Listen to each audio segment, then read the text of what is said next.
Here you are invited to a journey with hope. Not one. Is the mic on? There we go. All right.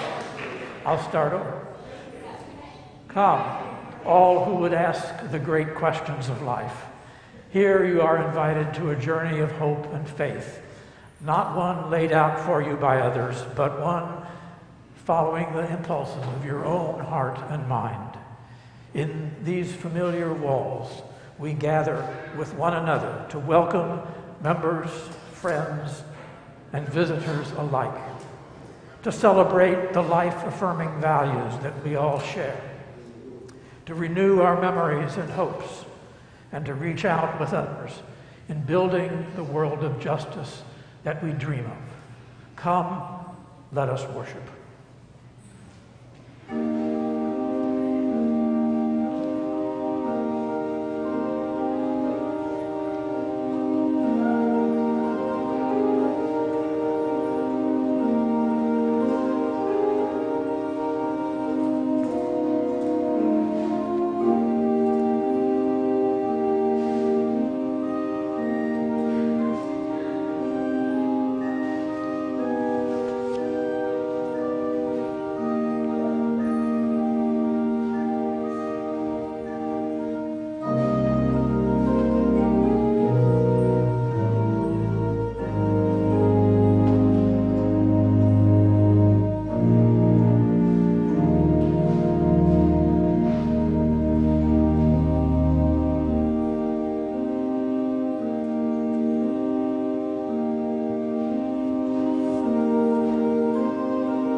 Welcome, everyone, and welcome to the Unitarian Universalist Church of Berkeley.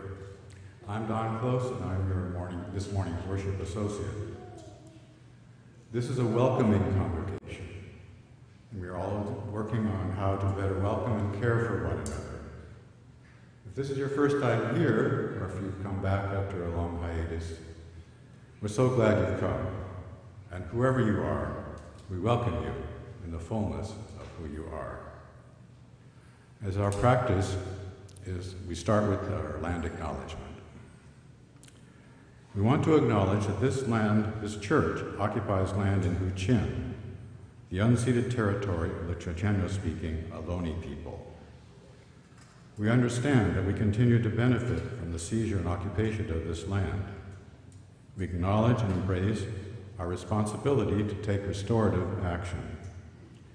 We affirm that this is deeply felt and commit our congregation to be in right relationship with Indigenous communities, aligning in solidarity, supporting Indigenous projects, and caring properly for the land. Today, we welcome to our pulpit one of our very own UUCB members, the Reverend Dr. Jay Atkinson.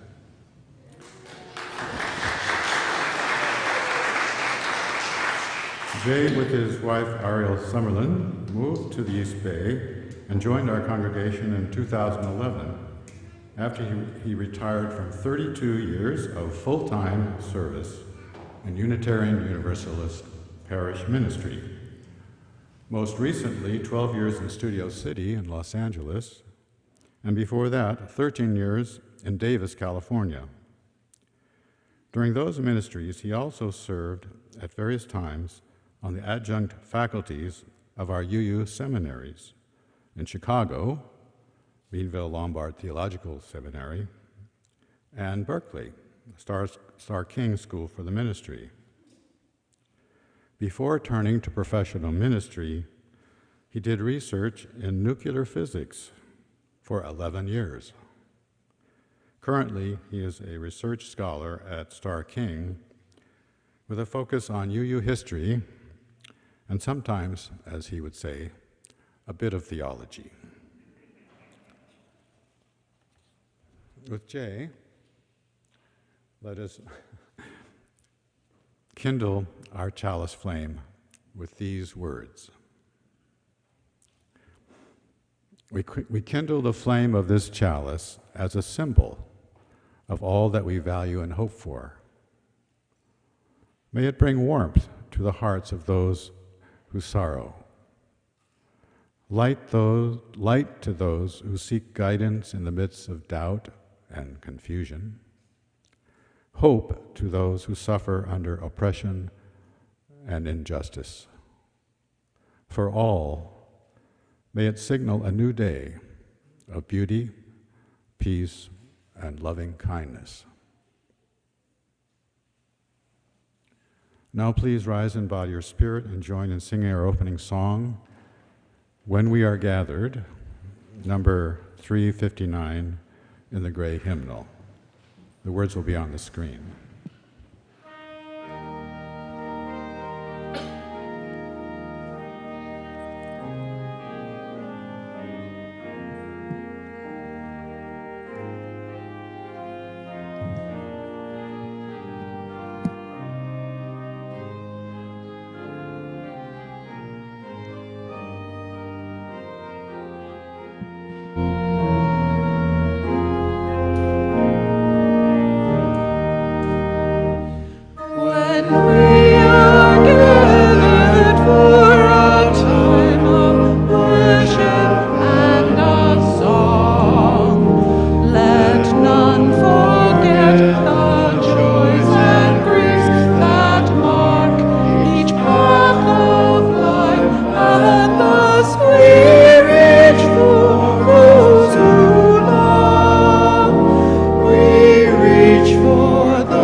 Sorry. Please join me in saying our covenant. Love guides this church. The quest for truth and justice is its common purpose.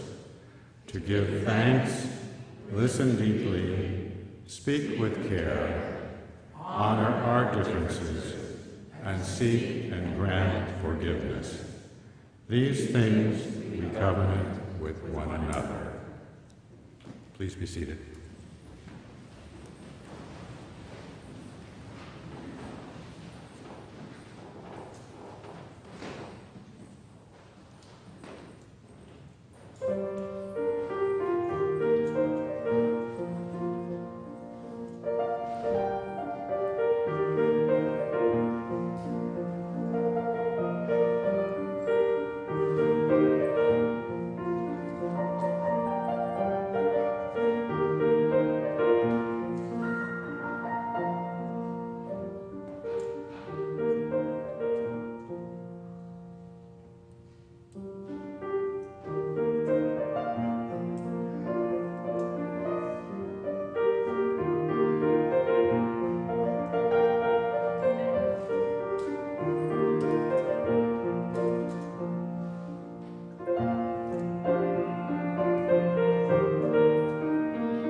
I'd like to invite the children to join me up here on the steps if you would like to, and anyone else who is young at heart to come up here and join me for a time for all ages. Would you like to come up here? Don't leave me all alone here.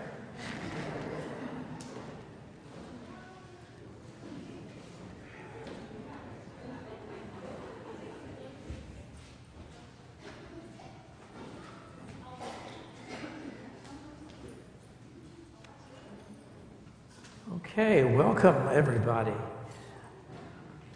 I'm going to ask you to use your imaginations this morning, and I'm going to imagine that all of these people out here are sitting in the middle of a big lake, and we're all safe right here at the south end of the lake on dry land.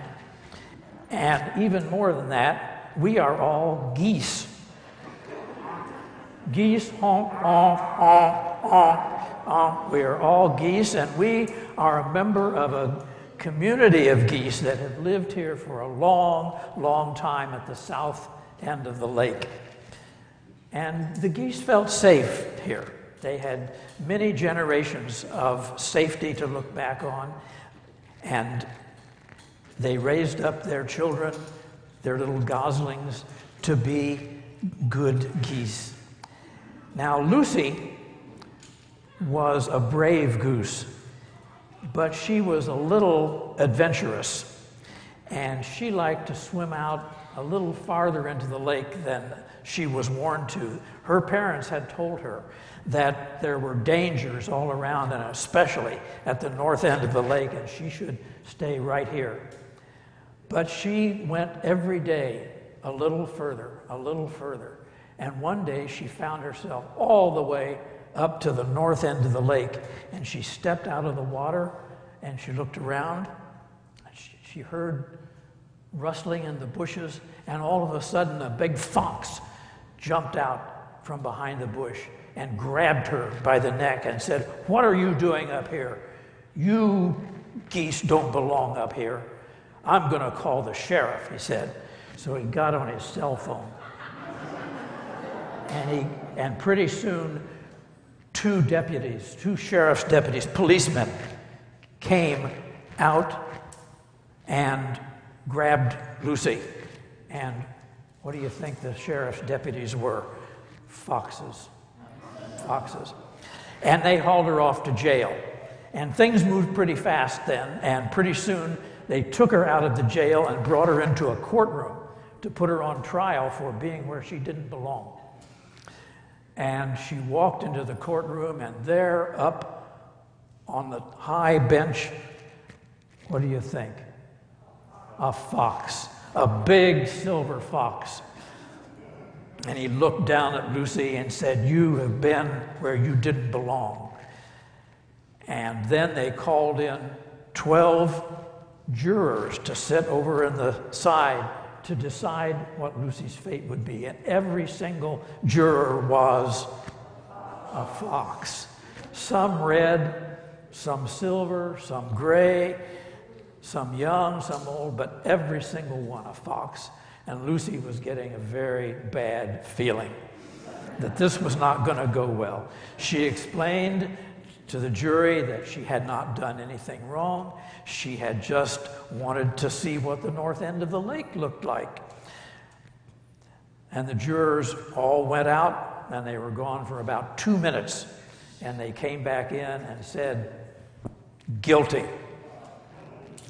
And the judge up on the high bench said, "We are going to throw you in jail unless you can pay a $500 fine."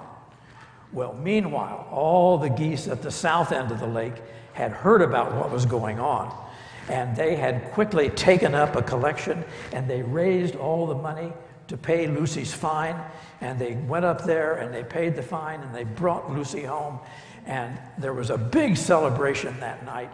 There was dancing and eating and drinking and playing games, and everybody was so happy. The whole beautiful community was so happy to have Lucy back in their arms.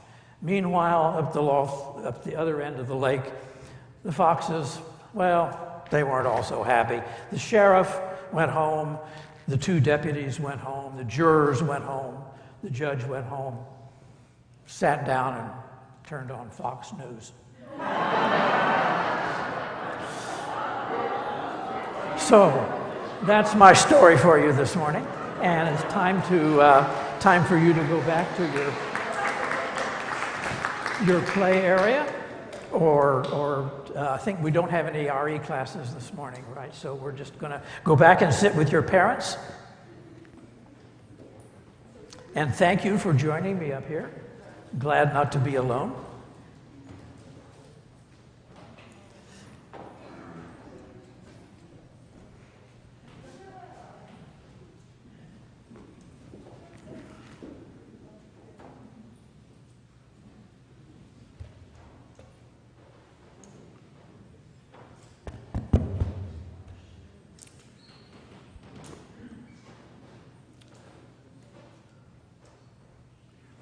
I was excited when Jay told me about his sermon topic, the need for a moral renewal or revival to move us toward a more just society.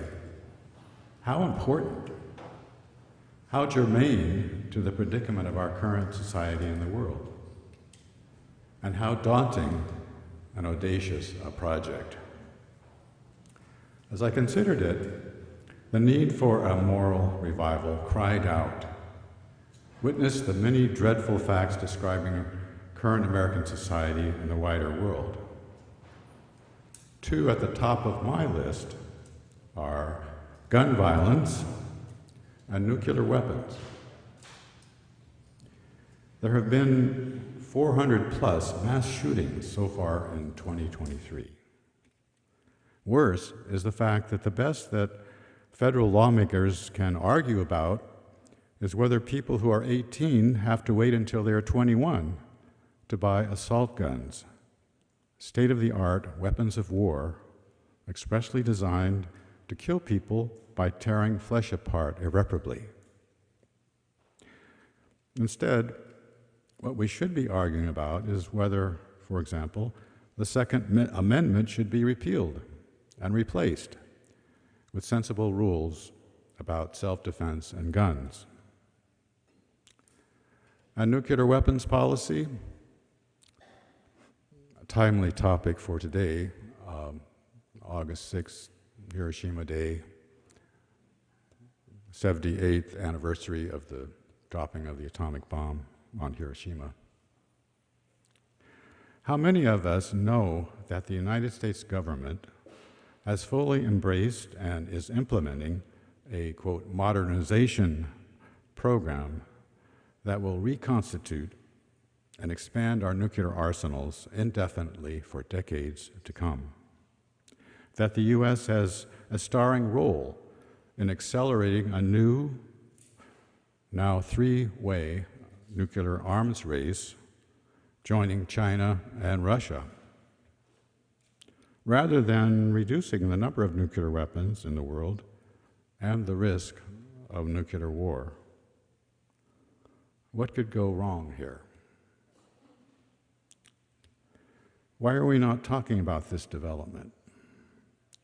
Why have the powers that be in the military, defense industries, and Congress not asked us, citizens of a democratic society, if this is necessary, or the world we want for ourselves and our descendants? Whether there is another way, an alternative. Yes, the need for moral renewal is, I believe, self-evident. But where would it come from? We're not starting with a blank slate. Cross-cultural studies of the moral development of children have revealed two apparently universal and innate core moral principles. Don't hurt and be fair. Don't hurt and be fair. Kids seem to have an intuitive understanding of these bedrock rules of human relations. We human beings seem to be born with built-in capacities for empathy, compassion, a sense of fairness, and feelings of guilt, shame, and righteous anger. Of course, our later development of selfishness, greed, self-destructive and malicious behaviors, and blatantly evil deeds, and all the distrust and fear associated, are all too evident, all too prevalent. But still, this is my premise, we humans have an inherent moral compass, which if we heed and nurture, can guide us. How can we manifest it? Bring it to ascendancy, collectively as a nation and members of a global community? That is my question. I believe the first step has to be an unflinching truth-telling, an investigation of uncomfortable facts. Take my top two. Today's gun culture, the prevalence of guns, the fact that gun violence is now the leading cause of death for children in the United States. Legislative paralysis fueled by the gun industries. A spin-off is the success of the Mexican cartels. Drugs come north, guns and cash go south. And nuclear weapons, a very profitable business. Elements of our economy and people's livelihoods depend on it. But is this morally tolerable, basing our sense of security on weapons of mass destruction? If ever used, intentionally or by accident, a nuclear war would be genocidal and catapult the Earth into the climactic apocalypse that we hope to avoid, mitigating climate change in the decades ahead. Morally tolerable? No. Let us take inspiration from moral leaders of our early Unitarian tradition. William Ellery Channing. Toward the end of his life, in 1840, he published a lecture titled Emancipation, expressing his passionate condemnation of slavery, and he became the conscience of Boston. And in the late 1840s and early 1850s, Theodore Parker became a leading abolitionist and led massive resistance to the Fugitive Slave Act of 1850. Isn't it time for a moral revival now? As individuals, we feel powerless, but acting collectively as a UU congregation, we can help raise the voice of the UUA nationally. Maybe together, we can help open a moral space in the sphere of public dialogue for what matters most.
That beautiful music still reverberating in our ears, I invite us all now to a time of turning inward, to dwelling on what we bring to this hour of worship this morning, our joys, our sorrows, the mixture of our lives that we all share. Breathe with me, please. In, out. In, out. During our time of silence this morning, I invite you to share any joys or sorrows or milestones of your own aloud, if you wish, and those watching on Zoom to put those into the chat. And I invite all of us to hold the cares of one another in the embrace of this beloved and compassionate community. Let there be a minute of silence now among us.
Amen.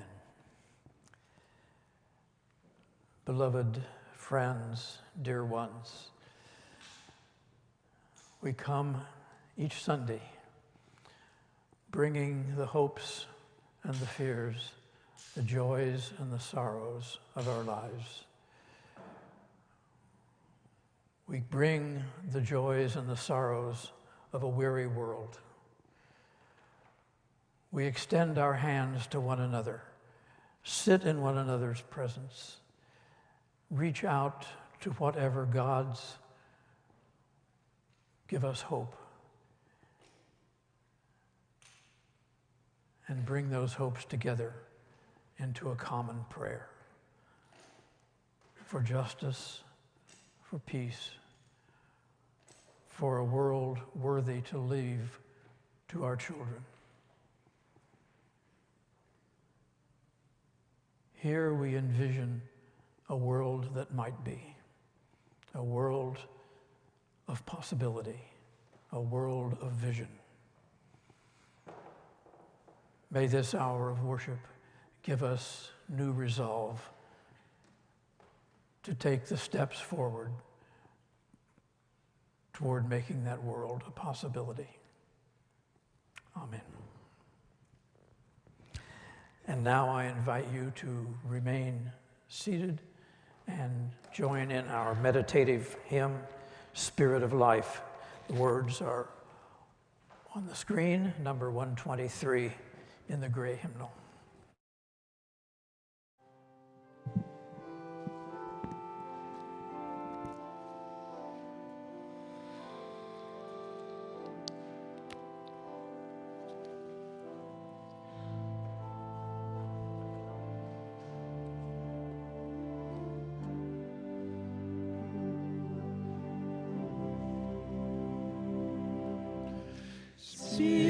Spirit of life, come unto me. Sing in my heart all the stirrings of compassion. Blow in the wind, rise in the sea, move in the land, giving life the shape of justice.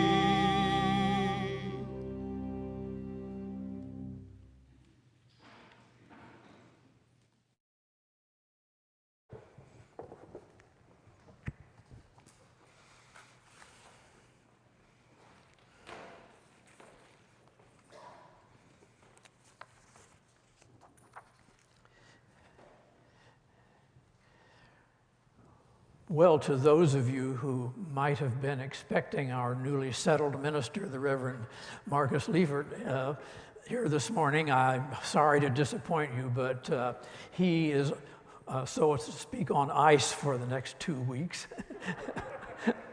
And I guess I am the warm-up act. I will be joined by my colleague, the Reverend Dr. John Burens, next Sunday, and then Marcus will be in the pulpit 2 weeks from today on August 20th.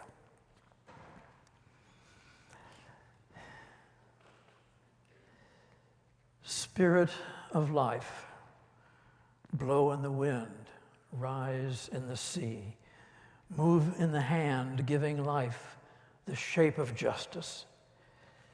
By most accounts that I have heard, this is by far the most frequently sung hymn in UU congregations across our continent.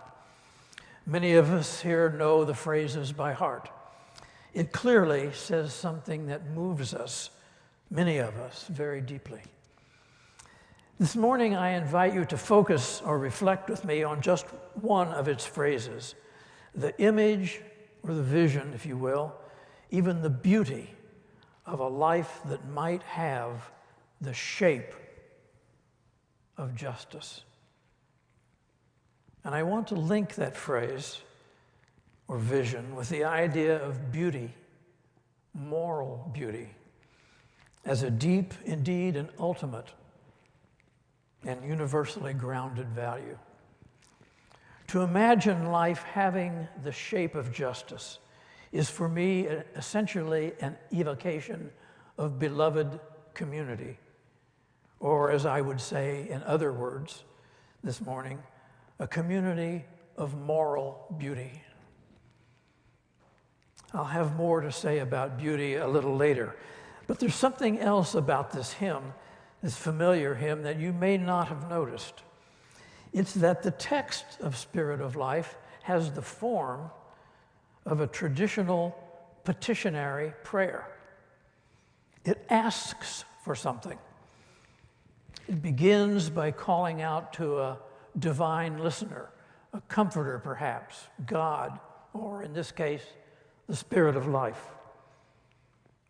And having made that invocation, that calling out, the text immediately proceeds to make a series of requests or petitions. Come, sing in our hearts, blow in the wind, rise in the sea, move in the hand, asking the Spirit of Life to undertake a whole list of actions, a classic petitionary prayer. Now, it may be dangerous to generalize about UU attitudes toward prayer, but when we speak of or sing prayers, even those prayers that are expressed in petitionary form like this one, few of us do so, I think, with the expectation of any miraculous intervention. We are not surrendering our human agency. We are not asking some power outside ourselves, some godlike force or superhero to swoop in and save us. No, most of us know, I think, that it is we who have the important roles in shaping our own futures. If life is to have the shape of justice, it is we who, by our own steadfast determination, will succeed in giving life that shape.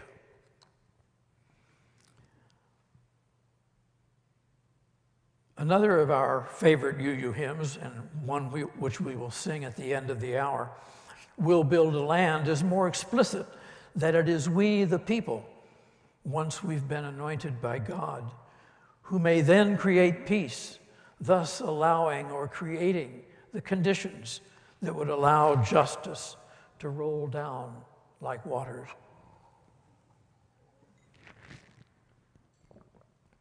So back to that phrase, the shape of justice.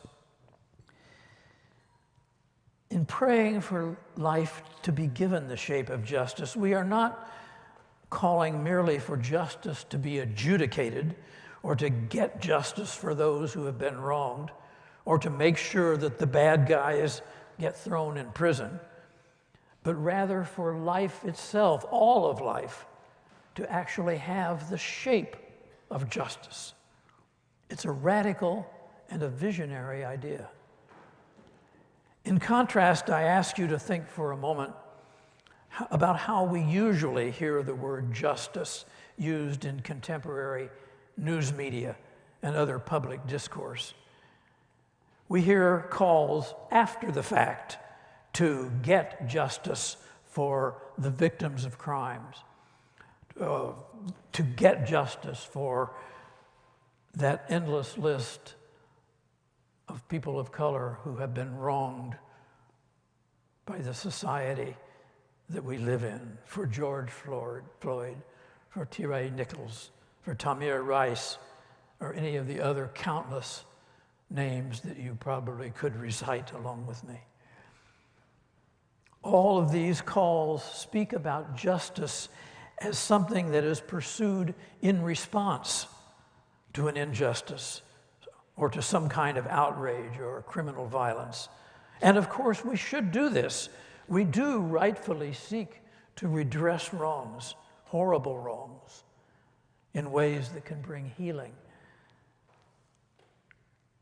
healing to those who have been wronged and who have suffered injustice. But is this what we mean when we call for or sing for a vision of life that would have the shape of justice? No, I think not. We are asking for and dreaming of something far, far deeper, far more pervasive and deeply woven into our lives. What would life with that kind of shape look like? What would our experience of life be or feel like if life were actually to have the shape of justice? I began thinking about some of this more than 4 years ago, in January of 2019, when I heard Alexandria Ocasio-Cortez addressing a women's march in New York City. Here's what she said: "Justice is about the water we drink. Justice is about the air we breathe. Justice is about how easy it is to vote. Justice is about how much ladies get paid."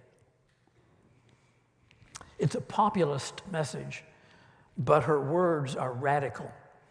Her words breathe the deep spirit of justice.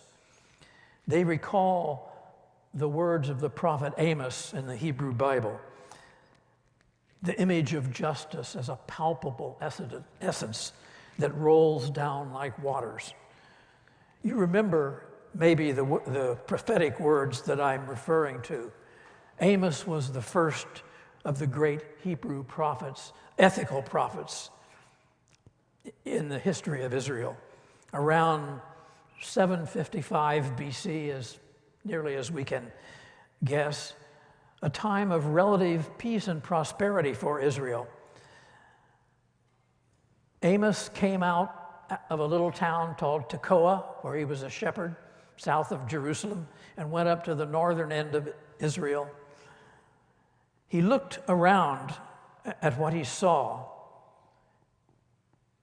and he had an epiphany. What kind of epiphany that was, what motivated him, we'll never know. But he believed that he had heard the voice of Yahweh in his ears.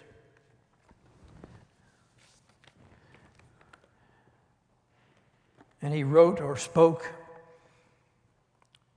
"You have trampled on the poor and taken levies of grain from them. I know your transgressions, how great are your sins. You who afflict the righteous, who take bribes, push aside the needy. Therefore the prudent will keep silent in such a time, for it is an evil time." And then he goes on to attack their forms of worship. I despise your festivals, and I take no delight in your solemn assemblies.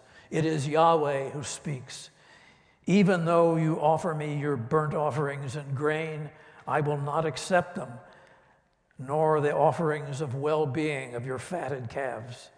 I will not look upon them. Take them away. But let justice roll down like waters, and righteousness as an ever-flowing stream. Amos's metaphor is organic, envisioning justice as something that is as natural and pervasive as the flow of a river, something you can feel in your body, nourishing and life-giving, an infusion of moral instinct or divine lure that can permeate and suffuse and saturate the social fabric, giving people the inward and instinctive and conscientious impulse to live with one another in right relationship.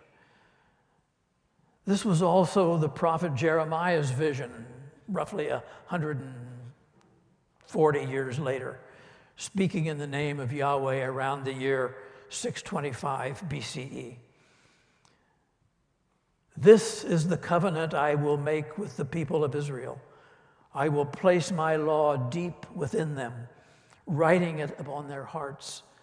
No longer will they need to teach their neighbor or to say one another, "Know Yahweh," for they will all know me, from the least of them to the greatest. Jeremiah's vision was the implantation of a conscience, a moral conscience, within the heart of every person. Human society does not, and likely never will, fully embody such a deep ideal of suffusive justice, instinctive justice that weaves itself into every aspect of our lives. And so what do we do in the meantime?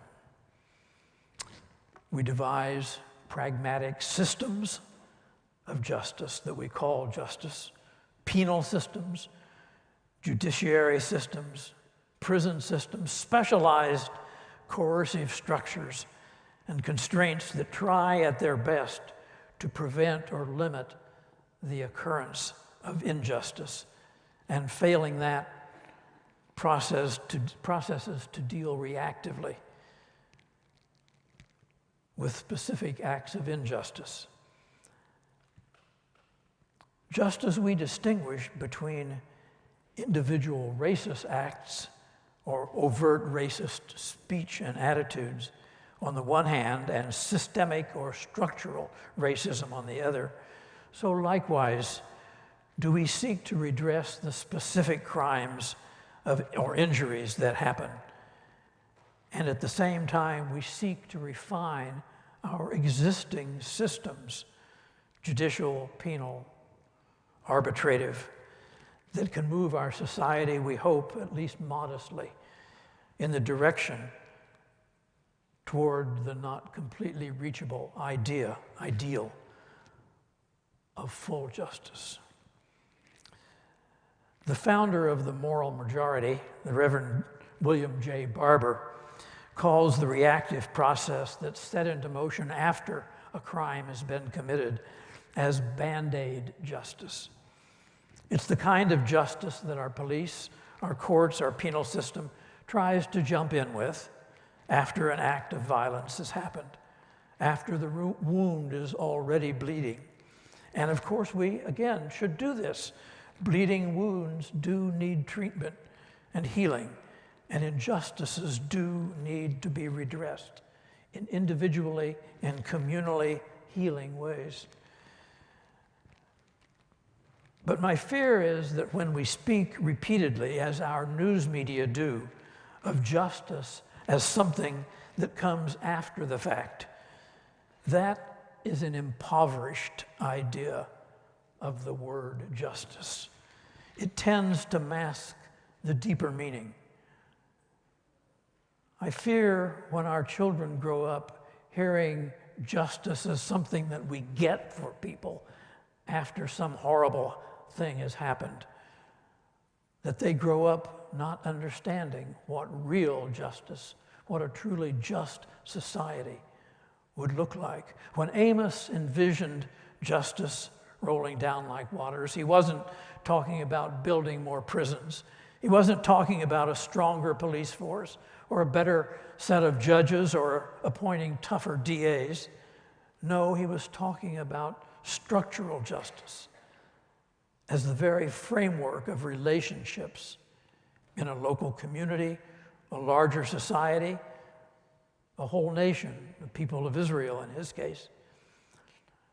2,800 years later, in our own time, philosopher John Rawls would articulate a similar understanding, saying that the primary subject of justice is the basic structure of society. The very need we have to speak of a justice system or a department of justice in any society is to acknowledge that justice somehow is given over to a special set of people who try to deal with it or create it. It's an acknowledgement that our society as a whole is not just, is not permeated by justice, does not have the shape of justice. Justice understood as only a reaction to a previous injustice is not deep justice. Reparative and restorative justice are steps forward, but they're still reactions. Calling for life itself to have the shape of justice presumes justice as a communal value. This idea of justice as a communal reality and a process is confirmed by Judith Herman in her most recent work on trauma and recovery, How Trauma Survivors Envision Justice, where she focuses on healing from violent crime as needing to happen in essential ways through community. She writes, if trauma is truly a social problem, and indeed it is, then recovery cannot simply be a private, individual matter. The wounds of trauma are not merely those created by the perpetrators of violence and exploitation. The actions or inactions of bystanders, all those who are complicit in or who prefer not to know about abuse or who blame the victims, often cause even deeper wounds. These wounds are a part of a social ecology of violence, she writes, in which crimes against subordinated and marginalized people are rationalized, tolerated, or rendered invisible. If trauma originates in a fundamental injustice, then full healing must require repair through some measure of justice from the larger community. And this is so.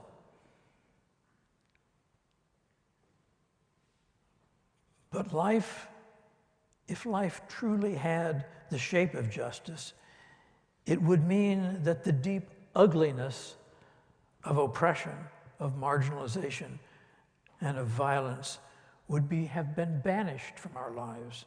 It would mean that we truly were living in a beloved community, a community of moral beauty. So, moral beauty, that phrase again.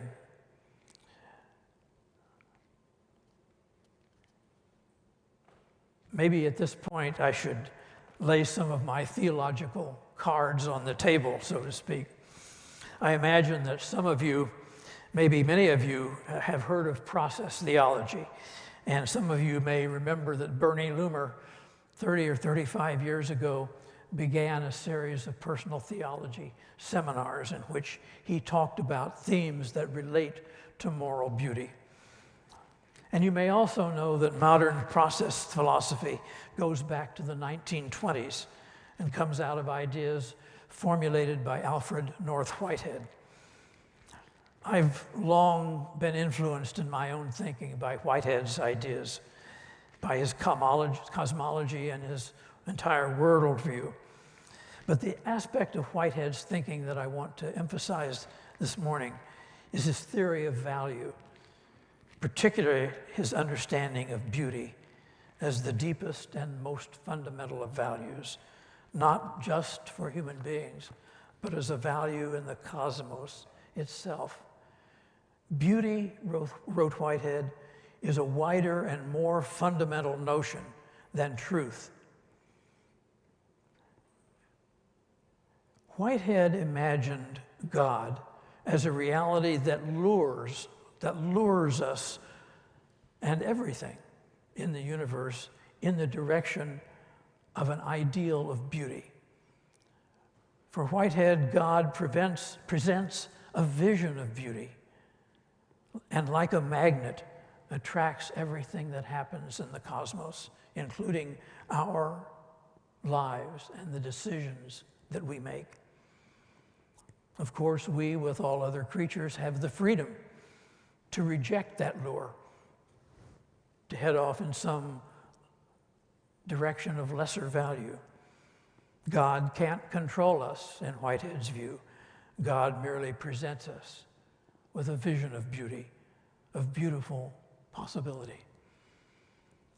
This may seem strange at first.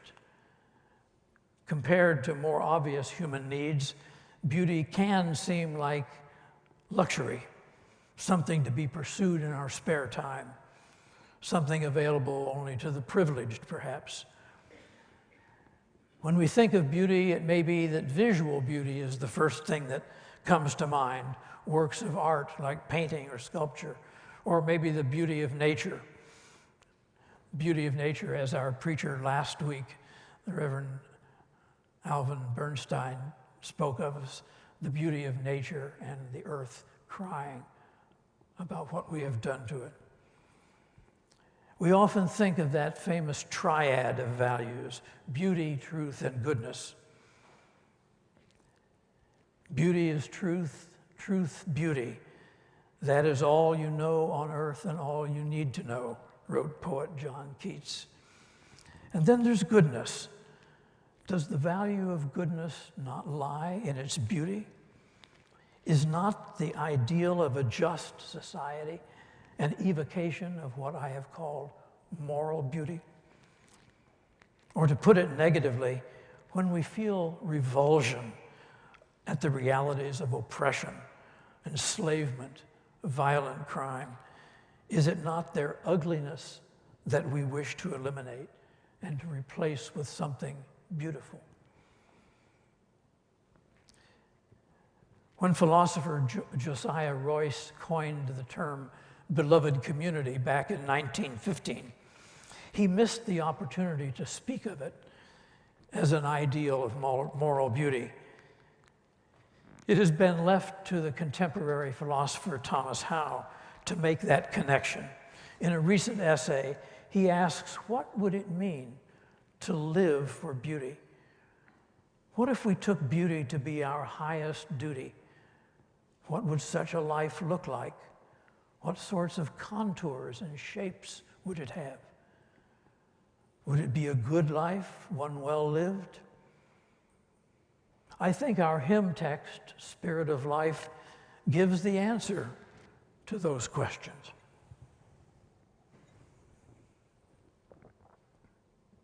Maybe the most important way of living for beauty is to strive toward a world, a society, in which life truly does have the shape of justice. That kind of vision provides a beacon, a light that draws or lures us forward, an image of the beautiful that inspires our souls. For without a vision, the people perish, as Hebrew wisdom literature reminds us. Our vision is what guides our work. And it is we, with the work of our hands, who move our communities our society, our human family in the direction of justice and give shape to the future that we will make for ourselves. Imagine all the people living life in peace. It is a work indeed of the imagination. And it would be beautiful, wouldn't it?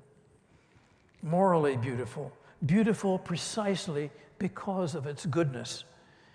It would be beautiful to look at, to live within, to be washed by, as if the gentle, soothing feeling of warm water lapping against our bodies. Our newly elected UUA president, Sophia Betancourt, wrote recently that the good news is that we are in control of what we do with our daily living. If each one of us represents a missing remnant in the fabric of our collective future, then together we can lean into the possibility that we have yet to fully experience in human history. A collective wholeness, an unassailable good. And that is the kind of salvation, she says, that I am here to fight for in the small moments of every single day. And so are we.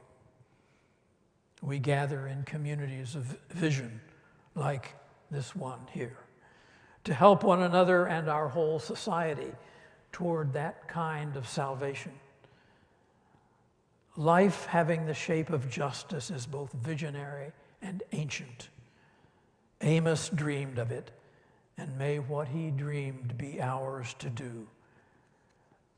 Let us work each day for a moral revival, a society of deeper justice. It is a kind of beauty, a moral beauty, that is worthy of our dedication, of our lives. May it be so now and in all our days to come. Amen.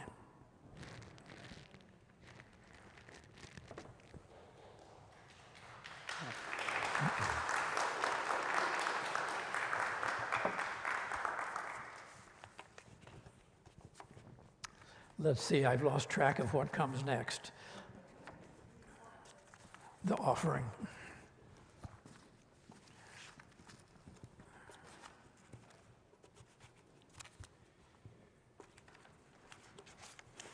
I think we all need some time for that to sink in.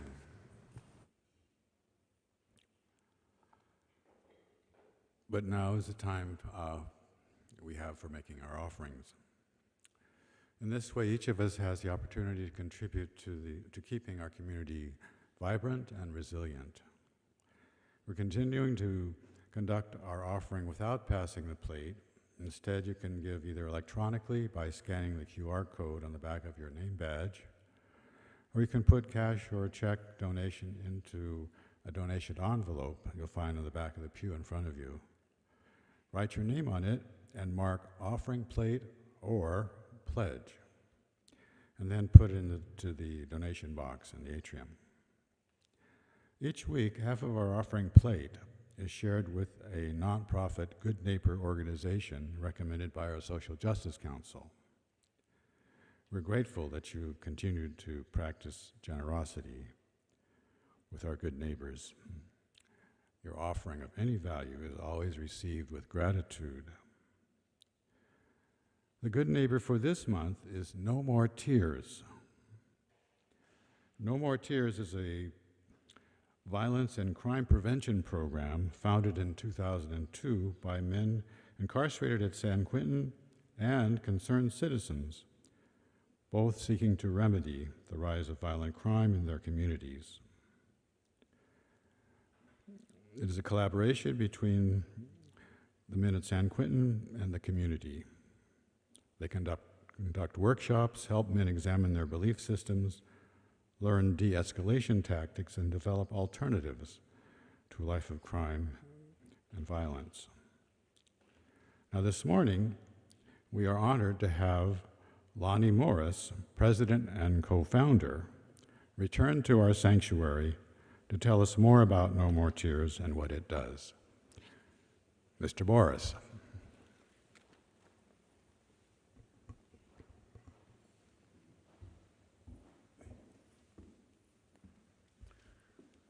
Good morning, everybody. I better put my glasses on.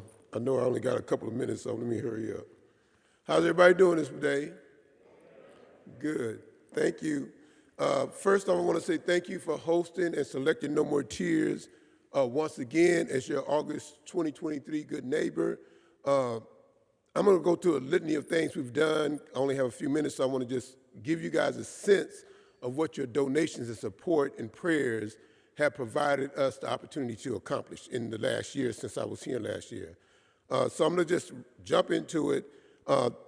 Last year, we held a luncheon in Los Angeles for our returned citizens. Those are guys who were in prison and got released from prison, and we drove all the way down to Los Angeles and had a lunch with them just to show support for them and allow them to feel welcome home. We also held in Oakland, California, December 2022, our Give Back community celebration in which we awarded awards to people who have been outstanding supporters of No More Tears. We held restorative justice workshops and healing circles inside and held a graduation. We had our first facilitated training in the community where we trained formerly incarcerated guys to facilitate workshops and restorative justice healing circles in the outside community. We also had our ongoing weekly returning citizens support group where we on FaceTime and we talk about issues that's affecting our lives on a daily basis. We held our also community support, restorative justice, healing circles in the community. We had our volunteers, alumni, and facilitators appreciation award at San Quentin in June of this year, a couple of months ago. Your prayers, your dollars, and your overall support are very instrumental in helping No More Tears sustain and expand the work that we are doing. If you want to talk about anything that you want to know about what we do, you'll be able to talk with me in the, the social justice table. Thank you.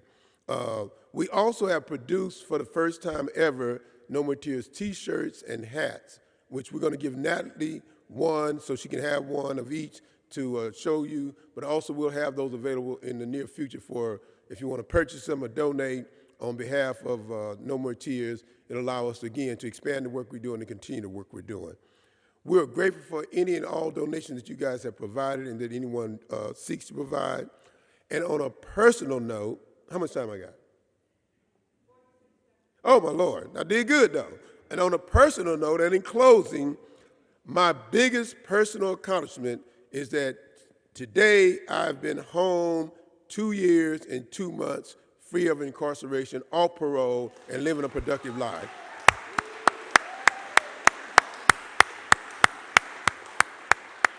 And with my last 5 or 10 seconds, again, thank you very much. And also, I just got to say this, Reverend J. Atkinson, I'm hoping at some point that I can get invited back to come have a dialogue with you guys along the subject matters that he was talking about. Those things are very near to my heart, and I think I can lend something to the conversation. Thank you very much.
Please join me in dedicating our offering. We dedicate our offering and ourselves to the mission of this congregation, to create loving community, inspire spiritual growth, and encourage lives of integrity, joy, and service. So it's been great being here today together. Before we shift to our lunch and coffee hour, may I remind you to check out all the things that are available in our congregation by exploring our website, uucb.org. There you can find, in the link in News, the Week Ahead, our weekly email newsletter, which includes a list of activities, announcements, and contact information. And before we leave a worship service, I have a few announcements. I have 5 quick ones, hopefully. First, a special note of thanks to Reverend Dr. Jay Atkinson for sharing his wisdom and vision with us this morning. Now, some of these announcements, Jay already scooped me on them. Next Sunday, another one of our esteemed and distinguished UU elders, the Reverend Dr. John Burens, returns to our pulpit, preaching a sermon with the provocative title, Why You Stopped Saying Your Prayers, or Did You? Thirdly, Saturday, August 12th, 9 a.m. to noon, here at UUCB, all artists and non-artists alike are invited to join in painting prayer and blessing fence boards for our next Youth Tiny House Village. Artists and non-artists alike can have fun helping to decorate the fence boards that will surround the future village. All materials provided, more information at the social justice table or contact Jim Aycock. Next, Friday, this coming Friday, August 11th at 7 p.m., there will be the monthly open mic event at the UU Berkeley Fellowship on Cedar Street. This time featuring Heaven Walker, our Director of Family Ministry, as a featured artist. And it's also hosted by our own Evely DeFino Sales Posh. So this should be an interesting, noteworthy special event. If you want more information about it, talk to Evely after the service. I think she has some flyers. Finally, I think as you all know, there is a special person here in the room today. Please stay afterwards, after service, for our welcoming luncheon for Reverend Marcus Leifert in the social hall. And put on your calendar, Reverend Marcus will be preaching and leading the service in 2 weeks, August 20th, in our Water Communion intergenerational service. Now, please rise in body or spirit and join in singing our closing song, We'll Build a Land. The words will be on the screen. You may notice, in the interest of eliminating gender binary language, Reverend Jay has changed brothers and sisters to we and our neighbors in the chorus, as many UU churches have done.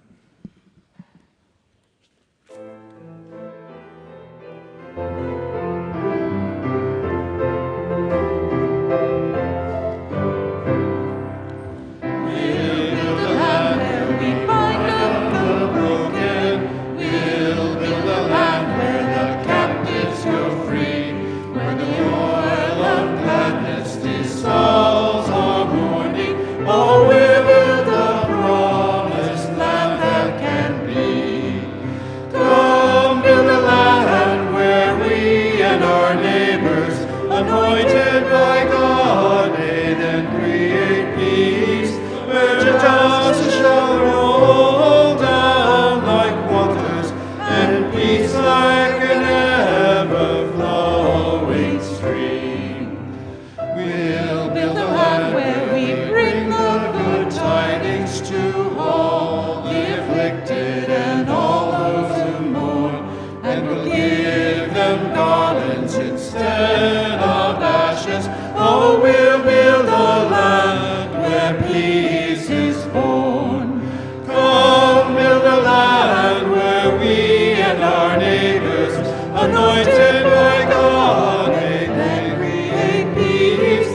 justice shall roll down like waters, and peace like an ever-flowing stream.